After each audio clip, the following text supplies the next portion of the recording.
now we have eudaimonic well-being. From this perspective, well-being captures aspects of self-actualization, living well, and reaching one's potential to develop inner capacities that serve to make an individual more fully functioning.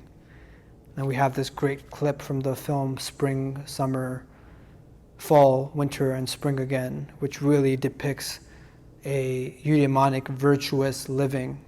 An ascetic Shaolin monk training and honing his physical, spiritual, emotional skills to better himself, right? So this right here is a very concrete depiction of someone self-sacrificing, someone circumventing the pleasure of the moment to achieve a bigger picture result towards the end. And there are numerous ways that eudaimonic well-being have been defined, right? Ryan and Deci, for example, self-determination theory, in which they state that happiness is a byproduct of pursuing meaningful goals and experiences rather than the state we are always seeking to maintain, right? So that self-determination, individuals pursuing meaningful, large and short-term goals, such as having a meaningful career, for example, something that's found to have a direct correlation with well-being, right? So individuals who work more monotonous 9-to-5 industrial jobs where they don't get to cognitively, socially interact and express themselves creatively also, right? It's important for us to understand the individual differences also when we're speaking about such large aggregated data. It's important for us to also, beyond a theoretical level, look at lots of the data and research showing that there's a high amount of convergence between subjective or hedonic well-being and eudaimonic well-being. Seligman, for example, in this article found that higher positive affect in individuals pursuing meaningful activities, and lots of other research also, in that if you prime individuals with meaningful goals, they report positive emotions higher. So there's a reciprocal relationship between the two, which is why in our lab we measure both hedonic and eudaimonic well-being, right? I can show this graph here from Barbara Fredrickson's broaden and build theory, which highlights the role of positive emotion in broadening our natural play-seeking behaviors, curiosity, novelty, right? So we have a more 4K picture of reality, whereas negative emotions constricts individuals in having a more myopic tunnel vision, which is why incorporating those elements into therapy is a very important part of most interventions. And this model here is something that I've created, which gives us a better understanding of measuring well-being across a person's lifetime, or at least across a period of months, because this is something that may fluctuate depending on the moment and situation that we find ourselves in, right? So at a baseline level, we have our core affect, our personality, our predisposition towards feeling negative emotions, right? What's called neuroticism, or having different amounts of pleasure-seeking behaviors, right? So for example, lots of the neurobiological research on ADHD, for example, finds that those people have much higher thresholds for what constitutes pleasure, right? Which is why you have people who are very adventurous, pleasure-seeking daredevils who want to jump off planes and parachute and things like that, right? Going forward in the model, right, you have what a person chooses to do in their life. And what do their positive emotions look like on a day-to-day level? What sense of control do they have? What sense of purpose do they have? What meaningful activities are they pursuing, right?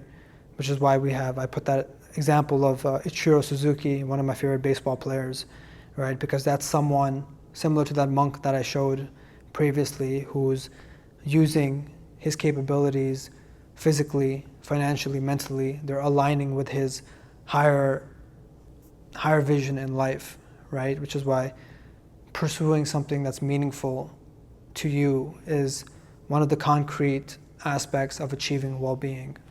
And now going more towards a measurement level. What is wellness, right?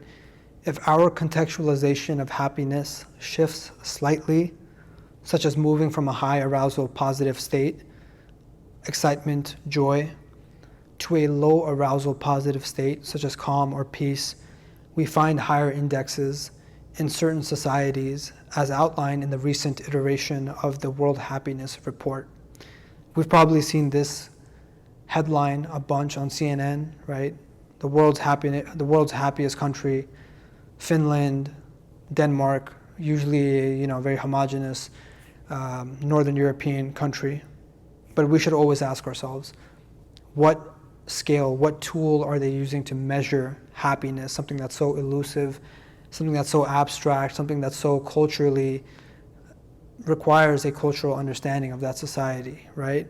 So this indicates that our psychometric tools need to be further developed in conjunction with indigenous ways of living to more concretely understand what indexes of happiness or living well are most salient for certain people groups.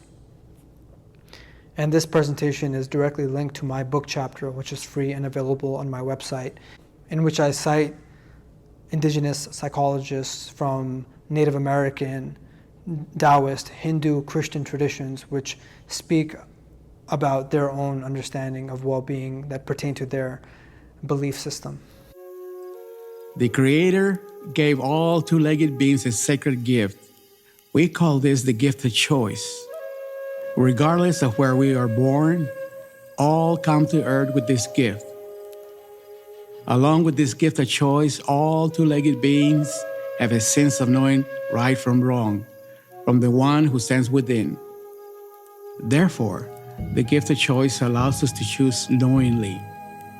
And as I've talked about previously on this channel, most individuals in our society endorse a religious spiritual worldview, which is why indigenous psychology, drawing from the spiritual texts of these different faith groups, is very important, because it informs our day-to-day life, including what is a life worth living. And we have this quote from the Quran, which states, "Do not extend your eyes towards the splendor," and the term zarata is used, which means abundance, "of worldly life. The provision of your Lord is better and more enduring," right? It also alludes to that in that same verse, that zarata, abundance, pleasure, splendor, is how the believer is tested, right? And we see many prophetic tales of individuals being tested by worldly pleasures, most notably in the figure of Yusuf, Prophet Joseph. Did you know that the story of Joseph also demonstrates the importance of fleeing temptation? All right, let's recap. So Joseph's brothers got jealous of him because they knew he was gifted. They knew that God was with him. And they threw him in a pit and they sold him into slavery. But God was with Joseph, and his gifts and his talents were noticed by an Egyptian official named Potiphar. And he hired Joseph. Well, did you know that when Joseph worked for Potiphar, the wife of Potiphar tried to make sexual advances towards him?